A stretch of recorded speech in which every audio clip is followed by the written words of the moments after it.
Hablaremos esta noche de Rembrandt y Saskia.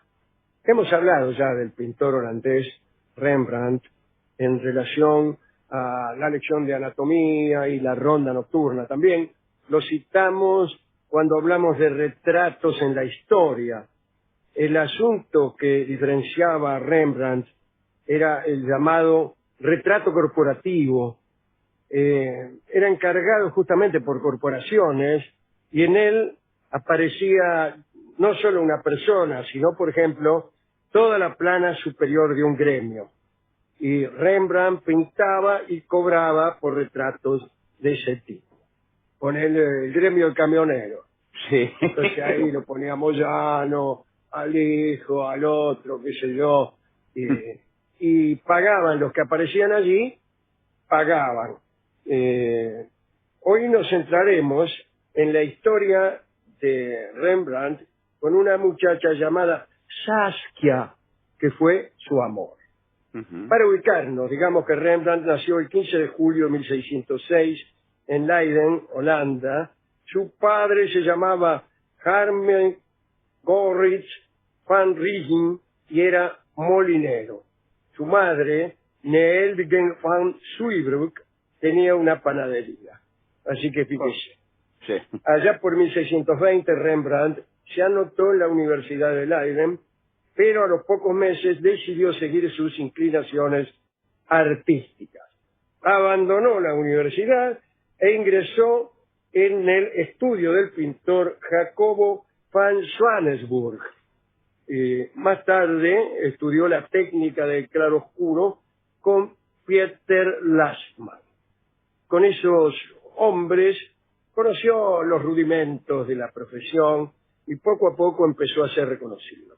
Rembrandt inauguró su pequeño estudio en Leiden en 1624. Pintaba y andaba por el barrio. Cuentan que se interesaba muchísimo por las charlas de los eruditos judíos de la cuadra. Allá por 1631, Rembrandt se mudó a Ámsterdam y allí lo dejaremos por el momento. Bueno. Ahora bien, en Ámsterdam había muerto un respetado burgomaestre viudo llamado Van Uylenburg. Bueno, este hombre tenía 9 hijos que se habían dispersado por el país. Igual dispersarse en Holanda puede hacerse con relativa facilidad, ¿no? Varios de los hijos ya estaban establecidos. Había uno que era una muchacha, dice aquí. Uno de estos hijos era una muchacha, llamada Saskia. Qué cosa, ¿no? Que uno de tus hijos sea una muchacha. Pero eso porque yo debí decir, tenía 9 hijos e hijas. Claro, claro. Sí. Bien. Una de estas era, naturalmente, una muchacha. Pues no sé cómo decirlo. Se llamaba Saskia. Era la menor y había encontrado refugio en casa de sus hermanos que se pusieron de acuerdo para recibirla por turnos. Nadie le ofrecía un hogar donde permanecer. Un detalle, era hermosa Saskia. Todos los hermanos de Saskia eran mercaderes o negociantes. En 1630, la ciudad tenía una actividad comercial muy intensa. Eran tiempos en los que el puerto holandés era uno de los más importantes de Europa. Todos especulaban, compraban, vendían y emprendían negocios. Uno de los Van Uylenburg era comerciante de cuadros, un marchand, ¿no? Y un día le propuso a Saskia visitar a un pintor de Leiden que recién se había instalado en Ámsterdam. Este muchacho creía que Rembrandt tenía talento y presentía el buen negocio que podía hacer con él. Entonces le dijo a Saskia, me gustaría conocer tu opinión acerca de este pintor. No puedo confiar en otro que no seas tú, bla, bla. Bueno, Rembrandt lo recibió con una gran sonrisa e inmediatamente se fijó en Saskia y la vista lo emocionó. Por decencia evitó mirarla mucho, pero le costaba, ¿eh? Se puso a ir y venir de un lado a otro por todo el taller, mostraba sus obras y aprovechaba estos movimientos para lanzar miradas a la muchacha. Bueno, con cada mirada iba confirmando que efectivamente se trataba de una belleza. Luego de una pequeña comida, Rembrandt se manifestó encantado de haber conocido al señor Van Uylenberg, en realidad es Uylenberg, y explicó de sus deseos de que se establecieran buenas relaciones entre ellos. Bueno, al regresar, Van Uylenberg le preguntó a Saskia qué pensaba del pintor y ella le contestó: es hermoso, gentil, tiene ojos dulces y adoro su bigote. Y entonces el señor Van Uylenberg comprendió que la tipa se había enamorado y que nadie podía darle consejos peores, ¿no? Bien. Entonces, de todos modos, Rembrandt empezó a visitar a los Uylenberg. Y ahí charla va, charla viene. Un día Rembrandt le propuso a esta chica pintarla. Saskia aceptó de inmediato. En el cuadro, ya terminado, Saskia lucía muy recatada, con una cadena de oro reteniendo sus cabellos, un collar de perlas en el cogote y un fastuoso vestido. Es decir, cumplía con lo que era el propósito general de un cuadro, que era demostrar la prosperidad del retratado. Entonces, bueno, un día, así nomás, Rembrandt, que ni siquiera la había besado a la mina, ¿no?, confesó su deseo de desposar a Saskia. Y la familia lo aceptó. Y se casaron en julio de 1634. Le habrán preguntado a Saskia si estaba dispuesta. Sí, más vale. En 1635 el matrimonio se mudó a su nueva casa en el barrio de Nieuwe-Doelenstraat. Y ahí no salían más que para ir al mercado. La crónica dice: él la pintaba todo el día, de arriba a abajo. No, bueno. De arriba a abajo es un agregado mío, ¿no?, para enfatizar. Algunos dicen que la pintaba mucho más bella de lo que en realidad era. Muchas veces le regalaba un retrato en el que ella ni siquiera se reconocía.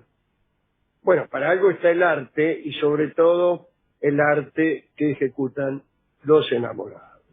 En 1639 se volvieron a mudar ahí en el barrio judío, la casita en el barrio.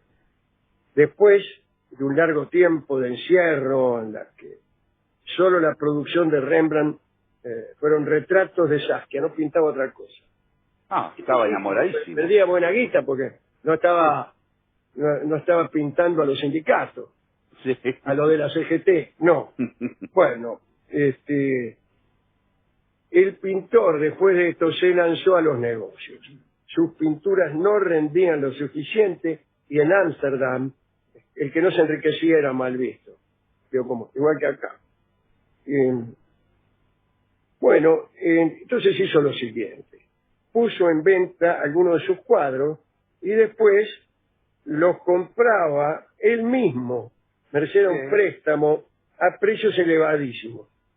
Y esta maniobra hizo subir la cotización de sus obras. Mire usted qué buena estrategia.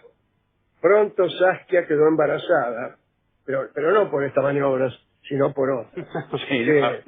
Y la felicidad de la pareja fue enorme. Rembrandt, digamos, la pintó embarazada y la llamó Artemisa. Pero muchos se dieron cuenta de que era su mujer. Y hubo un gran escándalo, ¿no? Porque ¿cómo vas a pintar a tu señora esposa embarazada, señor? No, ¿cómo? No, ¿qué tiene de malo? No permito. No ha esposa. nacido el pintor que me pinte embarazada a mi señora esposa, señor. Dicen que cuando la virtud ofendida se calmó, se reconoció que la tela tenía algo de facilidad. Casi todas las biografías de Rembrandt dicen que fue un genio desdichado. Eso es cierto a partir de estos tiempos que estamos transitando. Fue aquí en este punto cuando sobrevinieron dolores constantes. El hijo esperado, Rombertus, murió a los 2 meses. El ambiente se tornó insoportable. Saskia estaba impaciente por tener otro hijo. Vino poco después, pero murió también. Saskia quedó postrada, imploraba al cielo, no dormía ni comía. Rembrandt la asistía y pintaba. Saskia no quería posar para él y repetía que solo la volvería a pintar si encontraban algún momento de felicidad. Reapareció la esperanza con un nuevo embarazo, otra muerte. De triste, la casa pasó a ser fúnebre. A la pareja se le atribuyó estar embrujada. En 1642 hubo un cuarto intento, nació Titus, que tuvo buena salud. Bueno, Rembrandt hizo un nuevo retrato de Saskia, el primero después de casi 6 años, pero ya no era lo mismo. Su rostro era grave, la alegría había desaparecido y también su juventud se había marchitado. Rembrandt no tuvo fuerzas para mejorar la situación y en 1643 Saskia se agarró una tuberculosis y murió. Tenía 29 años. Rembrandt no salió de su casa por un largo tiempo. Comenzó una relación con la joven Hendrike Stoffeldochter, a quien había contratado inicialmente como asistente. Rembrandt se casó con Henrique para no hacer peligrar la herencia de Titus, hijo de su anterior matrimonio. Rembrandt se ensombreció. Estaba deprimido, tuvo que vender la mayoría de sus pinturas y buena parte de su colección de antigüedades. La lista de objetos subastados se ha conservado. Dibujos y pinturas de los viejos maestros flamencos, bustos de emperadores romanos, fragmentos de armaduras japonesas, curiosidades traídas del Extremo Oriente y colecciones incompletas de rarezas naturales y minerales. Los beneficios de estas ventas, realizadas allá por 1658, fueron decepcionantes. No tuvo más remedio que vender su casa y su taller de grabado y mudarse a un apartamento allá por la Loma del Paisán. Rembrandt aún tenía cierto prestigio y tanto las autoridades como sus acreedores solían mostrarse bastante tolerantes. Paradójicamente, la Sociedad de Pintores de Ámsterdam lo consideró un escándalo y adaptó sus reglamentos para que nadie que estuviese en una situación económica como la de Rembrandt pudiese comerciar como pintor. Para evitar esta medida, Hendrike y el propio Titus, el hijo de Rembrandt, abrieron su propio negocio de arte en 1660 y allí Rembrandt trabajaba como empleado. Así, en 1661, esta agencia artística recibió el encargo de realizar una primera pintura para el recién construido ayuntamiento. La obra resultante, La conspiración de Claudio Cibili, fue rechazada y devuelta al pintor. El fragmento conservado es solo una parte de la obra. Fue por entonces cuando Rembrandt, gravemente afectado por la pobreza, admitió tener alumnos. La vida del artista continuó marcada por la desgracia. Su amante, Hendrike, murió en 1663 y su hijo Titus en 1668. Desesperado y en bancarrota, le subastaron la casa. ¡Y qué milladura, Flavio! Pues, la verdad que no hay una alegría en esta historia, ¿eh? Y su colección de arte también, para pagar cientos de deudas. Murió 11 meses más tarde, el 4 de octubre de 1669, en el barrio más oscuro y miserable de Ámsterdam a los 63 años de edad. En relación a los rechazos, circula una anécdota sobre el talento de Rembrandt. El burgomaestre de una pequeña población le encargó un retrato a Rembrandt y el pintor aceptó. Trabajó un buen tiempo y cuando el hombre fue a buscar el cuadro, quedó disgustado con el resultado final. Veía poco realismo en la obra del pintor, por lo que le pidió al artista que lo retocara. Rembrandt instó al burgomaestre a recoger el cuadro unos días después. Llegada la fecha acordada, el cliente entró en el estudio del pintor y le llamó su atención una moneda que había en el piso. Con disimulo se agachó a agarrarla, pero no pudo porque esa moneda la había pintado Rembrandt. La crónica dice que el hombre comprobó al pintor y se llevó el cuadro a su casa, sin siquiera mirar si el resultado era de su agrado. ¿Quiere que le diga una cosa? Sí. Mentira. ¿Por qué? No.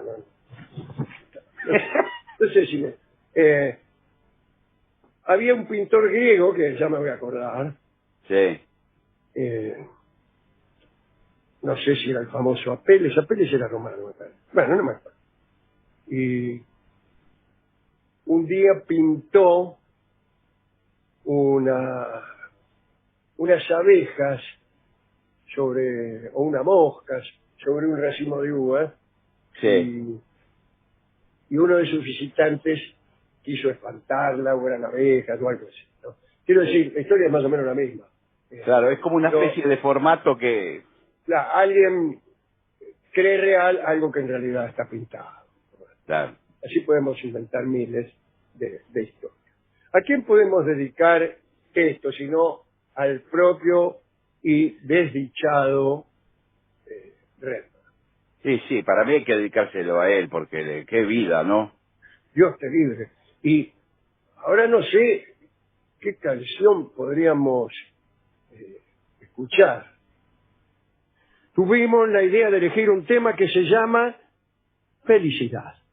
Felicidad, justo. Dedicado a él que nunca la tuvo.